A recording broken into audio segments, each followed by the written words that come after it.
Cost accounting.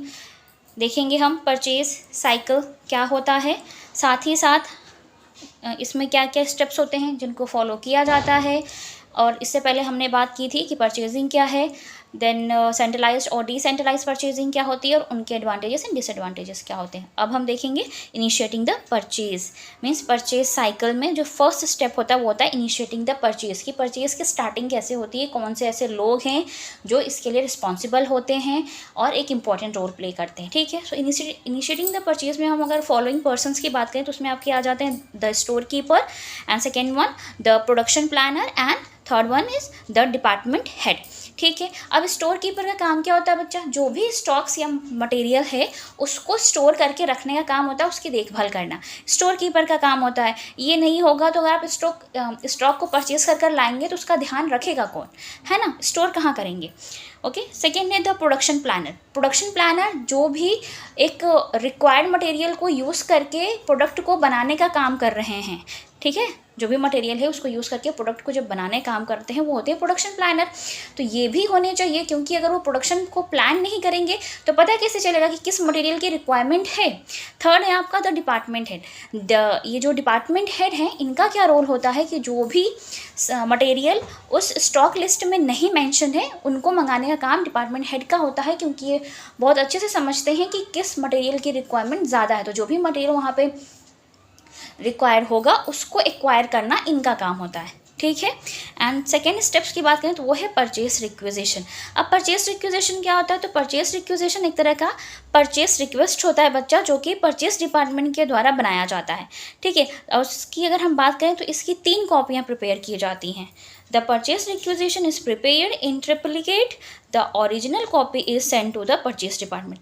ठीक है, तो रिक्विजिशन जो होता है वो उसकी 3 कॉपी बनाई जाती है। जो ओरिजिनल कॉपी होती है वो परचेस डिपार्टमेंट के पास सेंड कर दी जाती है, और जो सेकेंड कॉपी होती है वो स्टोर अकाउंटेंट के पास सेंड की जाती है बच्चा। स्टोर अकाउंटेंट जहाँ पे स्टॉक्स को स्टोर करके रखा गया है। ठीक है, and the third copy is retained by the maker for his record. और जो तीसरी कॉपी है उसको रोक लिया जाता है जो भी रिक्विजिशन को बनाने का काम करते हैं। तो परचेस डिपार्टमेंट भी बनाने का काम कर सकते हैं, कोई अदर पर्सन भी काम कर सकते हैं जो कि परचेस से रिलेटेड होंगे। Okay, and then purchase requisition के बाद आता है बिल ऑफ मटेरियल्स का। अब जब कभी भी जो भी मटेरियल की रिक्वायरमेंट है वो जब पास कर दिया जाता है तो उसी से रिलेटेड बिल्स रेडी की जाती हैं। ठीक है बच्चा, तो ये रिक्विजिशन का ही पार्ट है bill of materials. Next step है आपका deciding the important factors relating to the purchase. अब परचेज से रिलेटेड जो इंपॉर्टेंट फैक्टर्स होते हैं उनको डिसाइड करना है ना, कि क्या फैक्टर्स हो सकते हैं, लाइक कितना खरीदना है सामान, किस मात्रा में खरीदना है सामान, कहाँ से खरीदना है, कब खरीदना है, ये सारी चीज़ें डिसाइड करना। ठीक है, so what to purchase, when to purchase and how much to purchase, ये मैटर करते हैं। इनको आप एक्सप्लेन कर सकते हैं। जो भी मटेरियल की रिक्वायरमेंट होगी उसको किस मात्रा में, कहाँ से, कब और कितना खरीदना है। ठीक है, नेक्स्ट देखते हैं स्टेप क्या है, फोर्थ स्टेप की, जिसमें सिलेक्शन ऑफ सप्लायर्स। अब आपने डिसाइड तो कर लिया, फैक्टर्स वगैरह भी डिसाइड कर लिए क्या होने चाहिए परचेज से रिलेटेड। अब सप्लायर की बात, सप्लायर मीन्स वो पर्सन जहाँ से आप परचेज करने वाले हैं, जिन लोगों से आप सामान को मंगाएंगे, जिनसे खरीदेंगे, वो सप्लायर। ठीक है, तो ये बेसिकली आप डिसाइड करते हैं कोटेशन प्राइस या टेंडर प्राइस से रिलेटेड होता है ये। जब आप रेडी कर देते हैं कि हमें इतना सामान इस मात्रा में चाहिए, तो बहुत सारे सप्लायर्स को ये नॉलेज हो जाती है कि इस प्रोडक्शन कंपनी के प्रोडक्शन हाउस को इतनी मात्रा में ये सामान चाहिए, तो वो क्या करते हैं, कोटेशन रेडी करते हैं, है ना। तो जिन सप्लायर्स का जो कोटेशन प्राइस आपको कम लगता है और क्वांटिटी जो होती, क्वालिटी है जो प्रोडक्ट की, मटेरियल की, वो अच्छी होती है, ठीक है, तो आप उनको ऑर्डर देते हैं। तो वो होता है सिलेक्शन ऑफ सप्लायर करने का तरीका। तो ये डिसाइड करना कि कैसे सप्लायर्स को सेलेक्ट करना है। नेक्स्ट है आपका 5th पॉइंट है परचेस ऑर्डर एंड फॉलोअप, जिसे आप सप्लाई ऑर्डर भी बोलते हैं। तो परचेस ऑर्डर जब आपने डिसाइड कर लिया कि हमने सप्लायर भी डिसाइड कर लिए कि इनसे मंगाना है, उनका सिलेक्शन हो गया है, देन अब आप उनको क्या कर देते हैं, परचेस ऑर्डर दे देते हैं। सामान खरीदने के ऑर्डर देते हैं कि हाँ ठीक है, आप हमारे लिए सामान को रेडी कीजिए, हम आपसे ही लेंगे, आपको फॉलोअप करेंगे। तो ये हमारा सप्लाई ऑर्डर है। ठीक है, फिर है receipt of goods. Receipt of goods का मतलब है कि जो भी सामान आपने खरीदा है उससे रिलेटेड सारी रिसीप्ट्स रेडी की जाती हैं।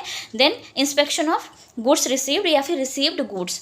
अब जो भी आपने सामान खरीद लिया, आपको रिसीव भी हो गया, उसकी इंस्पेक्शन करना, उसको चेक करना कि जिस क्वांटिटी में आपने सामान मंगवाया था, जिस क्वालिटी का मंगवाया था, क्या वो उसके अकॉर्डिंग है, क्या उसके रेट सही हैं, क्या जो भी रिसिप्ट्स बनाई गई हैं, इनवाइसेस बनाए गए हैं, क्या वो मैच कर रहे हैं उसकी क्वांटिटी के साथ। तो ये सारी चीज़ें इंस्पेक्शन में आ जाती हैं जो भी गुड्स रिसीव हुआ है, ठीक है। नेक्स्ट है आपका पासिंग इनवाइसेस फॉर पेमेंट। अब इनवाइसेस को पास किया जाता है ताकि जो भी गुड्स आपने रिसीव किया है उनका आसानी से पेमेंट किया जा सके। ये लास्ट है स्टेप, ठीक है, जहाँ पे पेमेंट हो जाता है। और इसी तरीके से पूरा परचेज साइकिल काम करता है जब भी आपको रिक्वायरमेंट होती है मटेरियल्स को परचेज करने की। ओके बच्चे, यकीन करती हूँ इस वीडियो में आपको ये सारे पॉइंट्स अच्छे से क्लियर हो गए होंगे। नेक्स्ट वीडियो में इसी चैप्टर से रिलेटेड कुछ और भी टॉपिक्स हैं जिनको हम डिस्कस करेंगे। आज की वीडियो में इतना ही। वीडियो अच्छी लगी तो लाइक ज़रूर करें, फ्रेंड्स के साथ शेयर करें। चैनल पर हमारे नए विजिटर हों तो चैनल को सब्सक्राइब कर लें, साथ ही साथ बेल आइकन को प्रेस कर लें ताकि आने वाली वीडियोज़ की नोटिफिकेशन आपको बिल्कुल टाइम पर मिलते रहे। सो आज की वीडियो में इतना ही, मिलते हैं नेक्स्ट वीडियो में। तब तक के लिए take care and thank you so much for watching this video.